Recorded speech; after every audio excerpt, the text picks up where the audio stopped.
Recalculando a rota do acolhimento.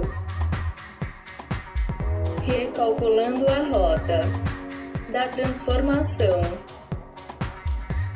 Recalculando a rota da contemporaneidade. Recalculando a rota da missão.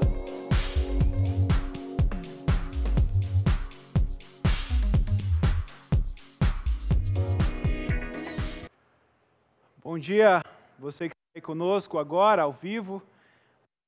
Um olá, um bem-vindo para todos que vão assistir depois, que vão estar conectados conosco depois. É muito bom nós podermos meditar na palavra de Deus, aprendermos mais, adorarmos juntos e sentir a presença do nosso Pai, que nos ama, que se faz presente no meio do louvor, no meio da... eu quero compartilhar com você algo que acontece sempre comigo. É muito frequente, né? Hoje em dia nós temos alguns recursos tecnológicos à nossa mão que antes não existiam. Então, com certeza você tem acesso a um GPS. E é muito comum quando eu estou dirigindo, né? Hoje eu vou para lugares que eu não faço a mínima ideia de onde é, nome das ruas, e só seguindo o GPS. Então, se o GPS me manda para um lugar errado, eu vou me perder.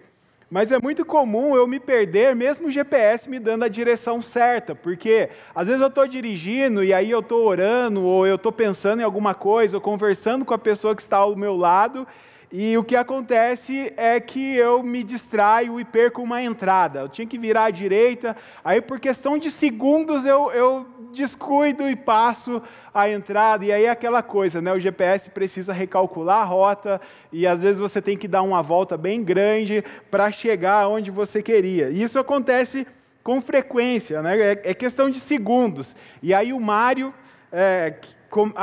o Mário é a voz do Waze masculina, não sei se você sabia disso, mas tem a voz masculina e a voz feminina. A voz feminina é a da Alessandra.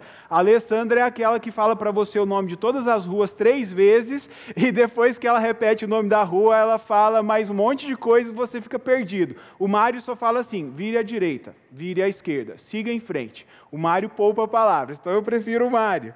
Mas o Mário tem que depois recalcular a rota para mim. Mas tem uma coisa que eu não faço. Eu não sou daquelas pessoas que fica brigando com o GPS, sabe? O GPS fala vira à direita, eu falo assim, não vou virar à direita não, porque eu acho que essa rota que ele está me dando não tem nada a ver.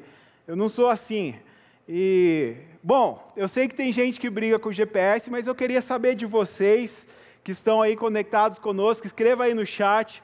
A gente está acompanhando. Eu quero saber se você é daqueles que briga com o GPS, que já teve problema com o GPS, que segue as instruções à risca. Será que você seria um bom motorista de Uber? Escreva aí no bate-papo para a gente.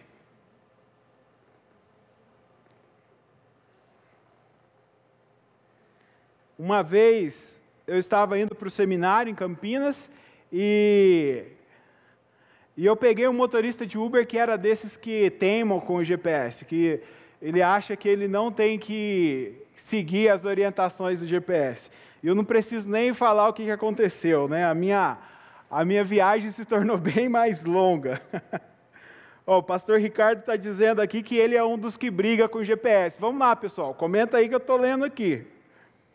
A Eloá disse aí para a gente que gosta mais da voz da Alessandra. Não, ela falou que não gosta da voz da Alessandra. O Antônio falou para a gente que segue à risca aí o GPS. Só que a Hélida discorda.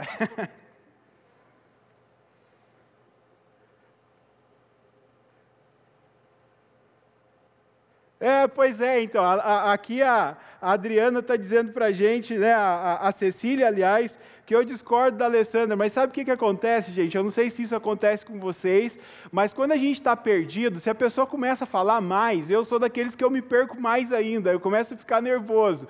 Então, se só falar assim, siga em frente, vire à direita, para mim é mais fácil. É isso aí, muito bom. Eu quero que você preste atenção em algo que eu vou te falar aqui agora, que é algo muito, muito, muito importante.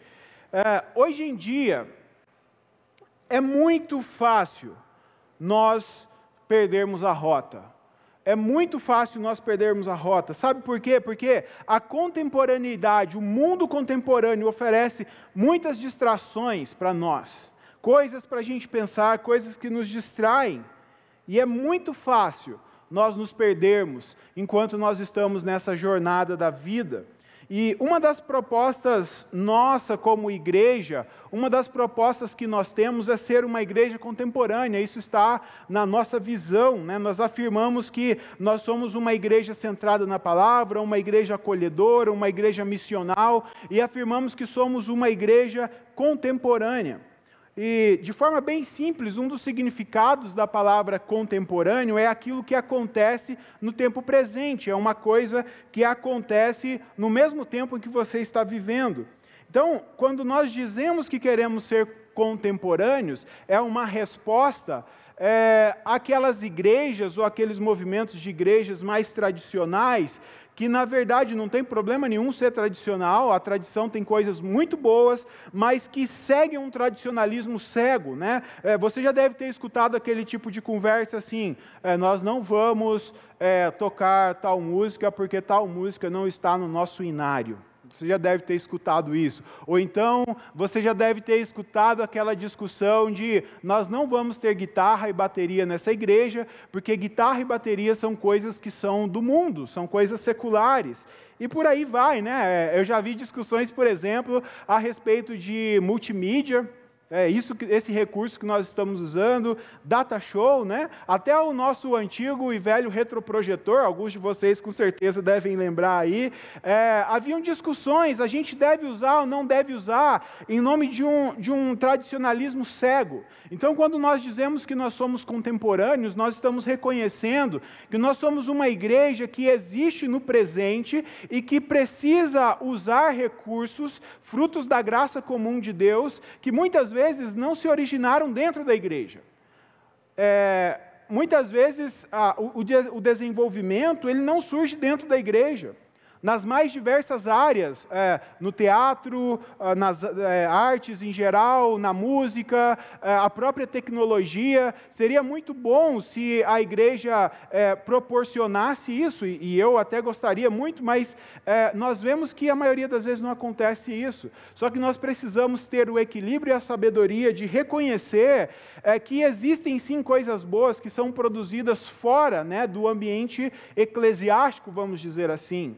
E que são coisas que nós podemos usar. Prova disso é o recurso que nós estamos usando agora. A tecnologia, ela nos ajuda muito na comunicação, ela nos ajuda de várias outras maneiras, coisas que talvez demorariam dias para serem feitas, com a tecnologia nós conseguimos fazer de maneira bem rápida. Então é importante nós termos esse equilíbrio.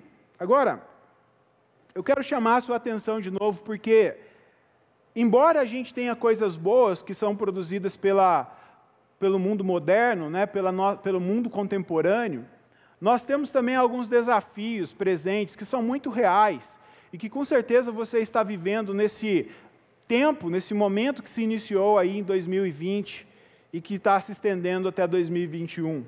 Então eu gostaria de compartilhar com vocês apenas alguns desses desafios que eu julgo serem desafios que nós precisamos ter em mente. O primeiro deles, né, um aumento na polarização e na rotulação de pessoas, menosprezando a humanidade e exaltando ideologias. Eu vou te explicar o que é isso. Nós, como seres humanos, nós começamos a ter o costume de rotular as pessoas. Nós escolhemos um lado, né, por isso é uma polarização, eu vou ou para o positivo ou para o negativo, eu vou para a direita ou para a esquerda, eu vou para o branco ou para o preto, e aí tudo que não é, todos os que não são aquilo que eu penso, aquilo que eu acredito, eu começo a declarar como inimigo. Nós fazemos isso o tempo todo. Se a pessoa é de direita e aí ela segue a ideologia de direita, o que ela faz? Ela bate, condena, aponta e incrimina todo mundo que pensa diferente dela e vice-versa. Né? Se ela é de esquerda, ela faz a mesma coisa.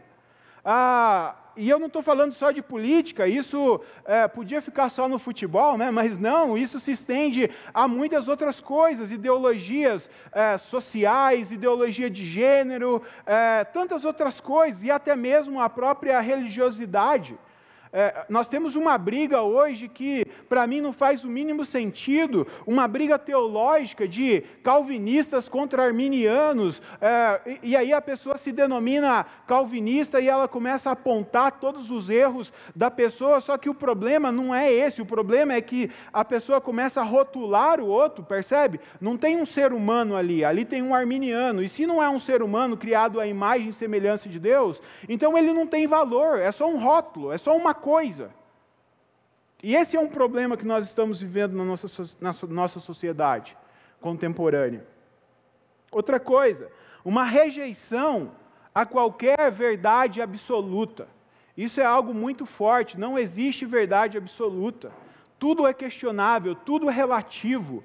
Você chega para uma pessoa e compartilha um fato com a pessoa vai desconfiar, talvez pelo número crescente de fake news e como nós somos atingidos por isso, pela relativização, isso pode ser verdade para você, mas isso não é verdade para mim. Então, quando nós vamos compartilhar, por exemplo, a verdade do Evangelho com as pessoas, elas vão dizer exatamente isso para nós. Olha, isso pode ser verdade para você, que bom que deu certo para você, mas isso não tem nada a ver comigo, eu estou vivendo outro momento, eu não quero isso para mim agora, isso não faz sentido para mim. Uma terceira situação que nós vivemos, um terceiro desafio que nós vivemos, é um crescimento exponencial da tecnologia, que pode ser bom, né? Eu reconheço que pode ser bom e nós estamos fazendo uso disso agora, mas, ao mesmo tempo, pode ser muito ruim.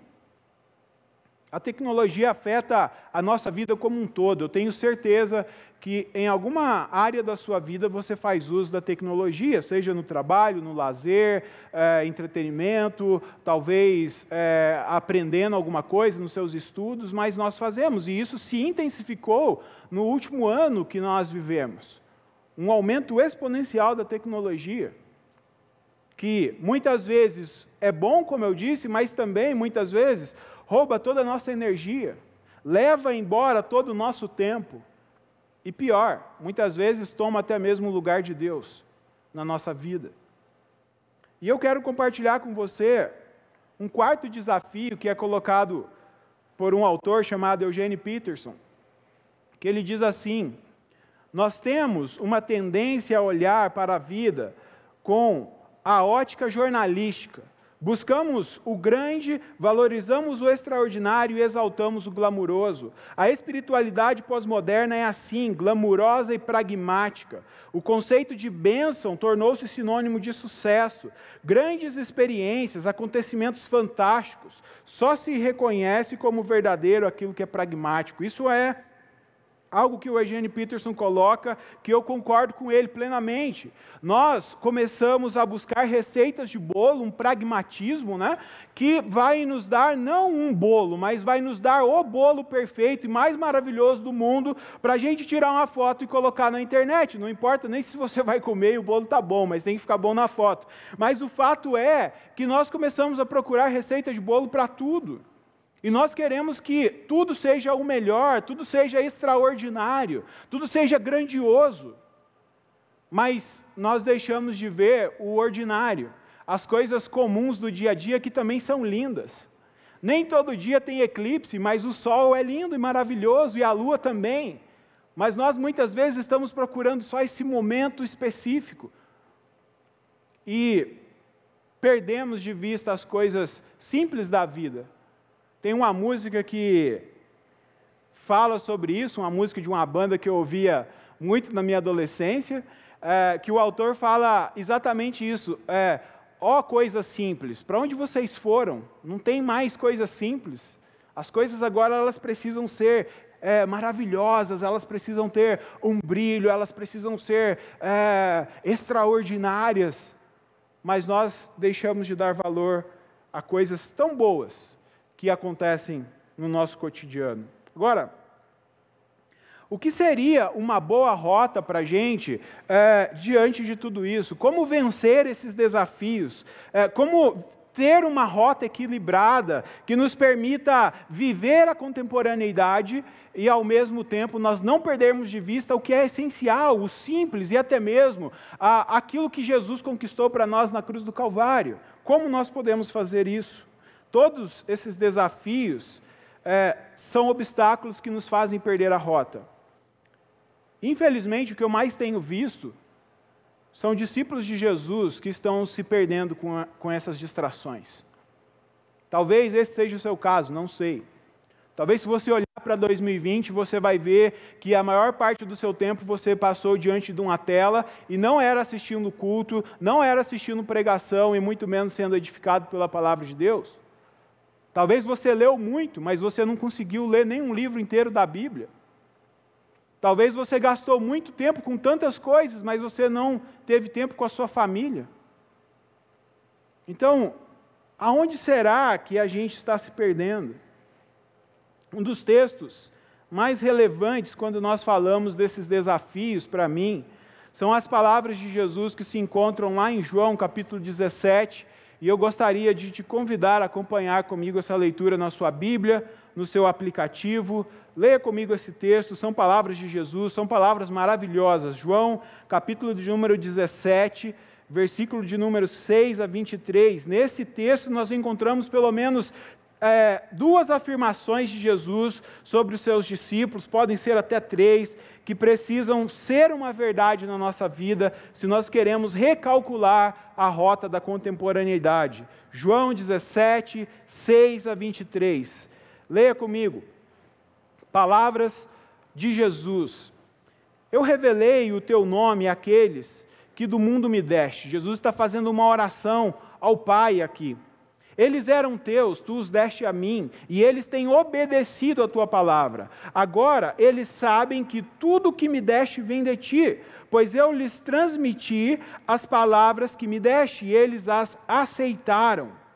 Eles reconheceram que de fato vim de ti e creram que me enviaste. Eu rogo por eles. Não estou rogando pelo mundo, mas por aqueles que me deste, pois são teus.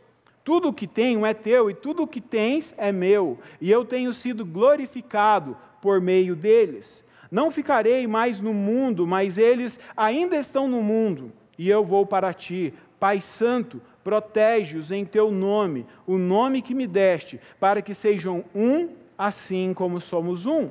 Enquanto estava com eles, eu os protegi e os guardei no nome que me deste. Nenhum deles se perdeu, a não ser aquele que estava destinado à perdição, para que se cumprisse a Escritura. Agora eu vou para ti, mas digo essas coisas enquanto estou aqui no mundo, para que eles tenham a plenitude da minha alegria. Dei-lhes a tua palavra e o mundo os odiou, pois eles não são do mundo, como eu também não sou. Não rogo que os tires do mundo, mas que os protejas do maligno. Eles não são do mundo, como eu também não sou. Santifica-os na verdade. A tua palavra é a verdade. Assim como me enviaste ao mundo, eu os enviei ao mundo. Em favor deles eu me santifico, para que também eles sejam santificados na verdade. A minha oração não é apenas por eles, eu rogo também por aqueles que crerão em mim por meio da mensagem deles. E aqui eu abro um parêntese, porque Jesus está orando por você, Jesus está orando por mim e por todos aqueles que passaram a existir depois dos 12 discípulos, ou do Pentecostes, ou daquele início ali de igreja. Jesus está olhando para o futuro. E ele continua orando e dizendo assim: para que todos sejam um, Pai, como tu estás em mim e eu em ti. Que eles também estejam em nós, para que o mundo creia que tu me enviaste. Dê-lhes a glória que me deste, para que eles sejam um, assim como nós somos um. Eu neles e tu em mim. Que eles sejam levados à plena unidade, para que o mundo saiba que tu me enviaste e os amaste como igualmente me amaste. Eu não sei se você já tinha lido esse texto antes, eu não sei o que você acha. Mas esse é um dos textos mais lindos da Bíblia. Eu gosto demais dessa oração de Jesus, eu sempre volto a ela. Quando eu li essa oração pela primeira vez, eu era criança e o meu coração se encheu de alegria, por ver que Jesus já olhava para o futuro, que ele já enxergava a igreja de hoje, a igreja vamos dizer assim, contemporânea, nossa igreja contemporânea. Isso é maravilhoso. E a primeira verdade que Jesus expressa nessa oração e que me chama a atenção é o fato de que nós estamos inseridos no mundo, mas nós não pertencemos a esse mundo. Nós estamos no mundo, mas nós não somos do mundo. Jesus destaca isso várias vezes. Veja, eu fiz questão de mostrar aí para você algumas delas. Versículo 11, não ficarei no mundo, mas eles estão no mundo. Versículo 14, pois eles não são do mundo, como eu também não sou. Versículo 15, não rogo que os tires do mundo, ou seja, nós estamos do mundo, mas que os protejas do maligno. Eles não são do mundo, como eu também não sou. E versículo 18, eu quero destacar esse versículo aqui. Assim como me enviaste ao mundo, eu os enviei ao mundo. Então veja, nós não somos do mundo, mas nós somos enviados ao mundo com uma missão. Isso é muito importante, é muito importante. A gente sabe, mais do que nunca, e às vezes é necessário lembrar disso, que antes de nos encontrarmos com Jesus, nós estávamos presos ao mundo. Isso é muito importante nós termos em mente, porque às vezes nós nos esquecemos dessas coisas. Por causa do pecado dos nossos pais, Adão e Eva, lá no Éden, toda a humanidade se viu escrava do pecado e, consequentemente, escrava desse sistema pecaminoso que nós chamamos de mundo. Agora, o que aconteceu é que Jesus, ele desce dos céus, ele entra na história para nos libertar desse sistema. Jesus faz isso oferecendo a sua própria vida. Oferecendo a sua própria vida para pagar o preço que eu e você deveríamos pagar, que era a morte. E quando Jesus morre no meu lugar e no seu lugar, Ele nos resgata então, Ele compra a nossa liberdade, Ele nos compra para Deus, nos libertando desse sistema que nós estamos chamando aqui de mundo, esse sistema pecaminoso, que é afetado pela queda, que todos aqueles que vivem debaixo dele não conseguem se libertar sozinhos, mas Jesus nos compra, nos tira do pecado e nos traz para o seu reino de luz, para o reino de Deus. Ele faz isso por amor a nós, a mim, a você. Então, a partir do momento que nós somos comprados por Jesus e nós passamos a viver no reino de Deus, as regras do mundo, elas não podem mais influenciar a nossa vida. E quando eu digo mundo aqui, tenha em mente que eu estou falando desse sistema pecaminoso. Ou seja, se o mundo todo vai na direção da mentira, você não precisa ir, você tem a opção de dizer, eu não vou. Eu vou para o lado da verdade. Se todo mundo vai para o lado da indecência e da imoralidade, você pode dizer, não, eu vou ser uma pessoa decente e eu vou ser uma pessoa que anda de acordo com os preceitos cristãos, bíblicos, ou com os preceitos de Jesus, que são a mesma coisa. Então, é isso que Jesus faz. Agora, por causa de nós herdarmos essa liberdade em Cristo, por nós termos sido tirados do mundo e sido transportados para o reino dele, por causa do sacrifício dele, existem algumas coisas que nós precisamos ter em mente, que Jesus vai falar logo a seguir. E a primeira delas, aliás, a primeira delas que ele fala é que um discípulo de Jesus obedece à palavra de Deus. Ou seja, você foi tirado do reino das trevas, você foi transportado para o reino de Deus. Se você não vive mais de acordo com o mundo, com as regras do mundo, você vai viver de acordo com as regras do reino de Deus. Quais são essas regras? Onde você encontra o modo de viver, o modo de se portar? É na palavra de Deus. Então é por isso que um discípulo de Jesus obedece à palavra de Deus. E Jesus destaca isso várias vezes. E eu quero te mostrar. Versículo 6, eles eram teus, tu os destes a mim, e eles têm obedecido à tua palavra. Veja, Jesus não está colocando isso numa questão condicional. Ele está afirmando que os discípulos dele obedecem à palavra dele, eles têm obedecido à palavra. Eles têm obedecido. Versículo 8, pois eu lhes transmiti as palavras que me deste, e eles a aceitaram. Então veja, um discípulo de Jesus, ele acolhe a palavra de Deus, ele acolhe o ensinamento de Jesus. Isso é uma característica de um discípulo. Versículo de número 14, dei-lhes a tua palavra e o mundo os odiou. Talvez você não goste muito de ler isso, mas é o que Jesus estava dizendo e é a verdade. Quando nós acolhemos a palavra e vivemos a nossa vida de acordo com a palavra, nem sempre nós vamos ser populares. O mundo muitas vezes vai nos odiar. Versículo 17, santifica-os na verdade, a tua palavra é a verdade. E versículo 19, para que também eles sejam santificados pela verdade. Veja, se nós não vivemos mais de acordo com o padrão do mundo, nós precisamos agora de um novo padrão de vida. E esse padrão de vida do reino de Deus é mostrado para nós nas Escrituras. E talvez você que está conectado aí, que está me ouvindo, possa estar pensando assim, bom, eu sei disso, eu já ouvi isso, eu sei que é a palavra de Deus, eu sei que a palavra de Deus é importante. Então a minha pergunta para você é, por que nós, como igreja, discípulos de Jesus, não damos o valor devido à palavra de Deus como deveríamos dar? Por que que nós tratamos a palavra de Deus como se fosse somente um livro? Por que que nós conhecemos, mas não praticamos? Será que se eu te perguntar agora se você consegue recitar os 10 mandamentos de cor, você consegue citá-los de cor? Será que se eu perguntar para você as bem-aventuranças, lá em Mateus capítulo 5 de cor, você vai me dizer?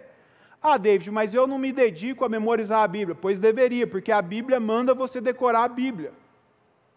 Agora, esse não é o maior problema é que às vezes a gente até sabe, só que a gente não vive de acordo com isso. E é por isso que Jesus diz que os seus discípulos têm obedecido a palavra de Deus, e eles aceitam, acolhem a palavra de Deus no seu coração, não apenas como palavra, mas como regra de fé e prática de vida. Eu falei de tradição aqui, e uma das coisas boas da tradição são os nossos documentos de fé. E um dos nossos documentos de fé dizem exatamente isso, que a palavra de Deus é a nossa única regra de fé e prática. Será que isso é uma verdade na nossa vida? O porém disso tudo é que, muitas vezes nós nos tornamos discípulos de Jesus, ouvimos os ensinos de Jesus, ouvimos falar da salvação que Ele nos deu, mas nós nos esquecemos que nós estamos no mundo e que nós podemos ser influenciados pelo mundo. E aí, em vez de viver de acordo com aquilo que Jesus nos ensina, nós seguimos o padrão do mundo. Nós vivemos a nossa vida de acordo com o ensinamento do presente século. Agora, se você viver a palavra de Deus e você colocar isso em prática, o mundo vai te odiar. Você não vai ser a pessoa mais popular. Talvez a sua roda de amigos vai começar a te excluir. E eu não estou falando de você ser aquele crente chato, tá bom? Porque tem gente que é odiado, não é porque ele vive a palavra de Deus, é porque ele é chato mesmo. Mas eu estou falando que mesmo se você for uma pessoa cheia de amor no seu coração, mas viver a palavra de Deus, até porque o Evangelho é amor colocado em prática, muita gente vai te odiar e muita gente não vai querer você por perto. Sabe por quê? Porque incomoda quando você obedece a palavra de Deus e decide perdoar alguém que talvez ninguém perdoaria. Porque quando alguém estiver do seu lado na mesma situação e ele lembrar que você perdoou, ele vai falar assim, poxa, eu vou ficar do lado desse cara, essa mulher, essa pessoa tem um perdão, sabe? Constrange, a pessoa se sente mal. Eu já passei por isso, eu não sei se você já passou. Em empresas, no trabalho, as pessoas sabiam que eu zelava pela verdade, e aí quando elas iam fazer algo errado, elas me excluíam, elas não queriam fazer perto de mim, porque elas sabiam que eu não ia concordar. E às vezes eu não falava nada, eu nem estava condenando, mas só de saber, às vezes que eu era um discípulo de Jesus, eles procuravam se afastar, principalmente para fazer coisa errada. Então o mundo vai te odiar.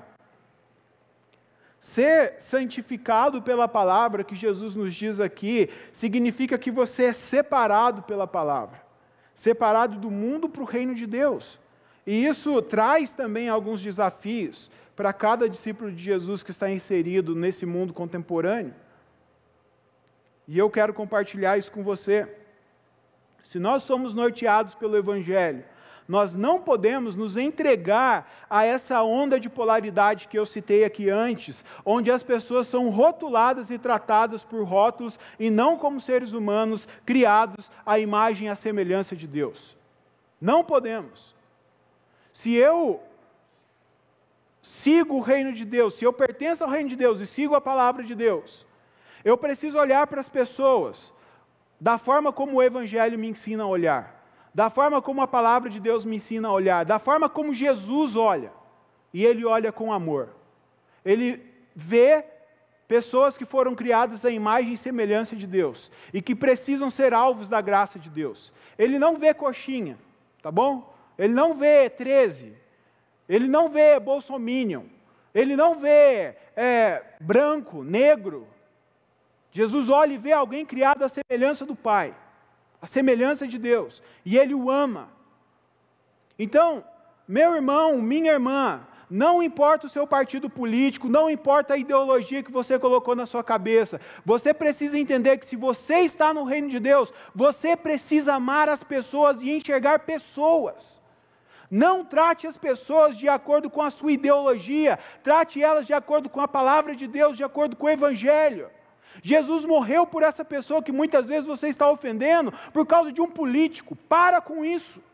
Se você concorda com a vacina ou não concorda, isso não te dá direito de humilhar o seu irmão. Para com isso. Você precisa amá-lo, aceitá-lo. Não importa se ele está errado, esse não é o ponto. Nós precisamos parar com isso. Nós precisamos viver a palavra de Deus de verdade. E até mesmo quando nós vamos corrigir alguém, a palavra de Deus nos diz que nós devemos fazer isso com amor. Eu não entendo, veja, eu parei de conversar com várias pessoas, porque a única coisa que eu conseguia com essas pessoas era discussões. Eu converso com elas pessoalmente, mas não por redes sociais. Porque alguns amigos queriam me convencer a votar na pessoa que eles queriam. Ideologias. Tem gente que quer me forçar a ser vegano. Eu não vou ser vegano, eu amo bacon. Então, perceba, ame a pessoa, tem um ser humano aí. Não seja chato. Ame, não crie barreiras para você compartilhar o Evangelho. Outra coisa, o mundo rejeita o Evangelho como verdade absoluta, porque nós, discípulos de Jesus, não estamos vivendo o Evangelho. Talvez você já leu essa frase lá, eu não lembro a frase ao pé da letra, mas é uma frase que muitas vezes aparece aí nas redes sociais, do Gandhi, né? Que o problema dos cristãos é que eles não vivem de acordo com o seu Cristo, é uma coisa mais ou menos assim, eu não lembro. Mas é verdade. O Evangelho só vai brilhar quando ele for colocado em prática. O Evangelho não é uma teoria, não é uma coisa do papel. Jesus não viveu 3 anos e meio aqui escrevendo durante o seu ministério. Quem escreveram foram os discípulos dele depois, porque o Espírito Santo quis que isso chegasse até nós. Mas a vida de Jesus era prática. Era prática. Ele não ficava fazendo compêndios de teologia. Ele não ficava sentado num quartinho com seus discípulos e ensinando um monte de coisinha. Era prática. Então, nós precisamos viver o Evangelho. Se eu afirmo que o Evangelho de Jesus é a palavra de Deus, que Ele é a verdade, eu preciso viver de acordo com o Evangelho. Não existe verdade só da boca para fora, porque se eu digo, mas não vivo, então é só da boca para fora. Muita gente não crê no Evangelho como a verdade de Deus, absoluta, porque nós não vivemos, não é verdade absoluta para nós cristãos. Outra coisa, significa que nós precisamos dar mais valor e mais temor e ter mais reverência com os momentos onde a palavra de Deus é pregada e é exposta. Sabe, o fato de eu estar na minha casa assistindo um culto online não faz a palavra de Deus ser menos preciosa, não faz a palavra de Deus ter menos valor e ser menos palavra de Deus. Eu sei que talvez pode parecer saudosismo da minha parte, mas eu sinto falta daquele tempo onde as pessoas passavam em frente de uma igreja e elas viam a palavra de Deus sendo exposta, e elas tiravam o chapéu, tiravam o boné e faziam o terço se fosse católico, se fosse cristão, só passava mesmo. Eu sinto falta disso. Quando durante a palavra de Deus as pessoas ficavam sentadas e só se levantavam quando era uma necessidade. A gente trata a palavra de Deus de qualquer jeito. Quando a palavra de Deus está sendo exposta, a gente não dá valor. E eu vou abrir meu coração com você, e eu acho que não é só eu como pastor, mas se tem uma coisa que eu amo, que me deixa feliz, que me dá vontade de dar glória a Deus e dar uns pulos, é quando eu estou pregando e vejo uma pessoa anotando tudo lá. E você pode fazer isso na sua casa, mesmo assistindo um culto online. Talvez você fale assim, eu não consigo focar no culto online porque é muito ruim, né? Não é igual ao culto presencial. Pega um bloquinho, pega um caderno e começa a anotar tudo que fala. Quero ver se você não vai focar. Nós precisamos tratar a palavra de Deus como prioridade. Não importa se está vindo pelo celular. É algo importante. Eu preciso ter temor e reverência. É Deus falando conosco através da sua palavra, que é viva e verdadeira. Muitas vezes nós queremos manifestações extraordinárias do poder de Deus e nós não experimentamos a preciosidade de viver a palavra de Deus no nosso dia a dia. E eu quero dizer uma coisa para você. É a palavra de Deus que faz você ver as pequenas coisas. Eu estou dizendo pequenas coisas é porque a gente, ser humano, trata como pequenas coisas. Mas é a palavra de Deus que nos mostra, nos ensina a apreciar as coisas que Deus faz ali no silêncio, sabe, de forma simples. Talvez usando uma criança, um passarinho, uma borboleta, o vento. É a palavra de Deus que nos ensina a enxergar essas coisas dessa forma. Um segundo aspecto decorrente do fato de que nós estamos no mundo, mas nós não pertencemos ao mundo, é que um discípulo luta pela união do corpo de Cristo. Eu sei que você já deve estar cansado de me ouvir aí, mas aguenta mais um pouquinho. Um discípulo de Jesus luta pela união do corpo de Cristo. É o que Jesus diz aqui também. E eu quero fazer questão de destacar isso para você. Versículo 11. Para que sejam um, assim como nós somos um. E ele está falando, ele e o Pai, porque ele está orando e falando com o Pai. Versículo 21, para que todos sejam um, Pai, como Tu estás em mim e eu em Ti, que eles estejam em nós. Versículo 22, dei-lhes a glória que me deste, para quê? Para que sejam um, assim como nós somos um. Versículo 23, eu neles e Tu em mim, que eles sejam levados à plena unidade. Plena unidade, unidade em toda a sua plenitude. É o que Jesus está orando ao Pai e pedindo. Nós vimos no início dessa série que o ser humano foi criado para viver em comunhão com Deus e com o próximo. Nós vimos isso. Nós fomos criados para desfrutar da comunhão com a Trindade. Nós fomos criados para desfrutar de intimidade com a Trindade. Você já parou para pensar nisso? O pastor Ricardo ministrou isso para a gente de uma forma maravilhosa. Se você não viu, você pode voltar aí no nosso canal no YouTube e assistir e acompanhar esse sermão. Agora, o meu ponto aqui é que Jesus está deixando claro nessa oração que nós só vamos conseguir desfrutar dessa intimidade com a Trindade, com o Deus Trino, quando nós formos um corpo. Quando nós estivermos unidos com o nosso próximo. Você fala assim, Deide, de onde você tirou esse negócio? Eu tirei esse negócio lá de 1 João capítulo 4, versículo 8. Quem não ama, não conhece a Deus, porque Deus é amor. 1 João 4, 8, 21. 4 e 21. Ele nos deu esse mandamento. Quem ama a Deus, ame também o seu irmão. E aqui esse amor não é, eu te amo e tchauzinho. É comunhão, é estar junto, é perdoar. É caminhar juntos, unidos, como um corpo. Como discípulos de Jesus, nós precisamos dar valor à comunhão, nós precisamos dar valor à união do corpo de Cristo, porque é assim que as pessoas conhecem a Cristo. Sabe por que muitas vezes a igreja não tem sucesso na missão? A gente convida pessoas para vir na igreja, a gente prega o Evangelho, a gente ora, eu sei que vocês fazem isso, eu faço também. Só que não acontece isso aqui que Jesus está falando, que as pessoas vão conhecê-lo, elas vão conhecer a Deus, quando nós vivermos como um corpo, unidos. Infelizmente, o que a gente vê por aí nas redes sociais é que a igreja não anda muito unida. Eu já disse isso, a gente anda brigando, xingando o outro, é irmão, mas a gente está discutindo por coisas tão bobas. Dentro da própria igreja local, muitas vezes, tem discussões, brigas, não tem unidade. E veja, unidade não quer dizer uniformidade. Unidade quer dizer que vai ter um monte de gente que vai pensar diferente de você, mas você precisa conviver com essas pessoas, porque vocês têm coisas em comum. E uma delas é que Jesus morreu por vocês dois, e vocês dois, se não fosse Jesus, estavam perdidos. Nós precisamos aprender que nós somos um corpo.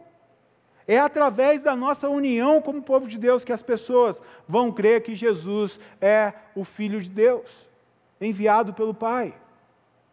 É através da nossa união como irmãos em Cristo, da nossa conexão, que as pessoas vão conhecer o amor de Deus por elas. Sabia disso? Não adianta você falar do amor de Deus e ficar falando se você não ama o seu irmão. Não faz sentido, João já falou isso. Então, eu quero novamente trazer aqui algumas implicações para nós, diante desse fato tão importante que Jesus ora ao Pai, que é a importância da união, de sermos um, de sermos uma plena unidade. Por mais que pareça que as coisas mudaram, estão diferentes, algumas coisas continuam iguais, e uma delas é que o dia continua tendo 24 horas. E outra coisa que continua igual é que o seu chefe, o seu trabalho, as propagandas, o entretenimento e todas as outras coisas, eles querem roubar as suas 24 horas. Isso não mudou porque tem uma pandemia. Isso continua do mesmo jeito. Só que isso não muda o fato de que você precisa de tempo para adorar em comunidade. Não muda o fato de que você depende de ler a sua Bíblia e de ter comunhão com outras pessoas. Eu estou falando de fazer isso em comunidade, como o corpo de Cristo, como nós estamos fazendo aqui agora. Então, eu sei que é muito convidativo a gente não assistir o culto de manhã, né? Dormir talvez aí até meio-dia e ir num restaurante almoçar, e se der à noite eu assisto o culto. Não faça isso. Acorde de manhã, se possível, vista a sua melhor roupa, se coloca diante talvez da sua televisão, do seu notebook ou do celular, pega o seu bloquinho ali e se coloque diante do culto como se você estivesse na presença do Rei, de Deus, e não na presença do pastor ou da televisão ou de qualquer outra coisa, porque na verdade você está diante de Deus.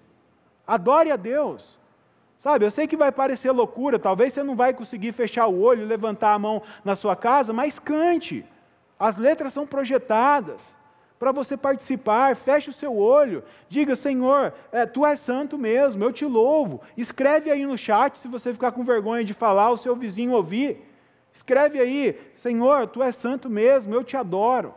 Sabe, isso é você se envolver nesse tempo que nós estamos vivendo, contemporaneidade, é você se envolver com a adoração em comunidade. Isso não mudou, nós precisamos continuar adorando como igreja. Precisamos. Outra coisa, ser contemporâneo significa que nós precisamos usar os recursos da tecnologia para nos conectarmos com as pessoas, principalmente nesse momento que nós estamos vivendo. Assim como muitos de vocês, eu também não gosto, eu prefiro conversa, sabe, pessoalmente, sentado em volta da mesa. Gente, eu sou mineiro, então eu gosto de gente, de estar ali, tomar um cafezinho junto, de preferência comendo um pão de queijo, coisa maravilhosa de Deus. Mas quando não dá, a gente pega o telefone, liga para a pessoa e fala: meu irmão, como que você está? Está tudo bem? Você está precisando de alguma coisa? Olha, estou com saudade. Liga, faz chamada de vídeo. Ou seja, nós precisamos entender que nós precisamos usar a tecnologia para o bem, mesmo que muitas vezes não seja gostoso. A questão não é usar a tecnologia, a questão é viver em comunhão, em comunidade. E a única forma que a gente tem de fazer isso é através da tecnologia. Não tem outro jeito. Ser contemporâneo significa que nós precisamos saber usar bem a tecnologia. Para nós, como igreja, significa isso. Ligue e receba ligações de outros discípulos de Jesus. Tenha boas conversas. Ore, peça oração. Não fique desconectado da igreja. Participe das reuniões de oração. Participe de células. As nossas células estão se reunindo online. Agora nós estamos num recesso, mas em fevereiro elas começam a voltar. Se você não participa de uma célula, comece a participar. Eu sei que muitas vezes a gente fica cansado por causa da correria do dia a dia, eu sei que é muita tela, talvez você vai ter que ajudar o seu filho na escola e ele vai fazer as aulas também no computador, eu sei de tudo isso. Só que comece a avaliar o seu dia. E se você sabe que você se cansa com isso, não desperdice o seu tempo na tela com coisas desnecessárias. Às vezes a gente passa horas ali, subindo tela, vendo coisas que não vão agregar nada na nossa vida. Então use da forma correta, use para louvar a Deus, use para engrandecer o nome de Deus, use para ser edificado. Novos tempos, novas dificuldades que estão exigindo de nós novas medidas. Não dá para a gente viver a nossa vida como se as coisas estivessem como antes. Muitos de vocês já me falaram isso, a gente já conversou sobre isso. Então o que eu quero dizer para você é, se nós precisamos usar a tecnologia no mundo contemporâneo, vamos usar da forma correta. Vamos usar para ter comunhão uns com os outros, enquanto a gente não pode sentar na mesa, tomar um cafezinho e comer o pão de queijo. Ou um churrasco também. Então, se nós queremos seguir uma boa rota na contemporaneidade, nós precisamos nos lembrar que nós estamos aqui nesse mundo, mas nós estamos aqui em missão. Nós não pertencemos a esse mundo. E isso envolve viver a palavra de Deus. Isso envolve nós lutarmos pela união do corpo de Cristo. Guarde isso no seu coração. Se nós queremos seguir uma boa rota na contemporaneidade, nós precisamos nos lembrar que nós estamos nesse mundo com uma missão, e isso envolve viver a palavra de Deus de verdade e lutar pela união do corpo de Cristo. Que Deus te abençoe. Eu quero chamar a equipe de música aqui à frente. E eu quero que você que está aí na sua casa, feche os seus olhos e curve a sua cabeça. Aproveite esse tempo para orar ao Senhor e se colocar diante dEle. Talvez algumas coisas que eu falei aqui te incomodaram, então coloque isso diante de Deus. Talvez você não está tendo tempo mais para Deus, para ler a sua Bíblia, para meditar, não está tendo tempo de comunhão. Você talvez tenha se esquecido que você está no mundo, mas que você não pertence mais a esse mundo. A sua vida foi comprada com sangue muito precioso. Coloque isso diante de Deus, e enquanto o Ministério de Música vai conduzir aqui uma adoração, fale com o Pai, se coloque diante de Deus. Senhor, nós reconhecemos que às vezes a gente se deixa levar, se distrai com os desafios, com as distrações que há no nosso tempo. A gente se deixa levar pelas rotas erradas que nos são apresentadas. Senhor, eu quero clamar, ó Deus, pelo Teu povo, colocando primeiramente a minha vida diante do Senhor. Tem misericórdia de mim, ó Deus. Tem misericórdia da minha vida. Eu não quero ser um discípulo da boca para fora. Eu não quero ser um discípulo que não transmite a vida de Jesus para esse mundo. Eu não quero ser alguém que envergonha o Evangelho, em vez de fazer o Evangelho brilhar. Tem misericórdia de mim e tem misericórdia de nós como Teu povo. Tem misericórdia da Tua igreja, Senhor. Nós precisamos de Ti. Precisamos do Teu Espírito Santo, ó Deus. Precisamos experimentar mais do Senhor. Nós precisamos que a nossa vida tenha mais profundidade no Senhor. Ajuda-nos, Espírito Santo, diante dos desafios que temos pela frente, nesse ano de 2021, que a gente possa viver o simples do Evangelho, que a gente possa viver mais a Tua palavra e que a gente possa reconhecer a preciosidade que existe em estarmos unidos uns com os outros, seja numa ligação, numa chamada de vídeo, mandando uma mensagem, estando reunidos numa célula ou de qualquer outra forma que Teu Espírito Santo nos ajudar e nos inspirar. Então, nos ajuda, Senhor, nos ajuda, em nome de Jesus. Amém, Senhor.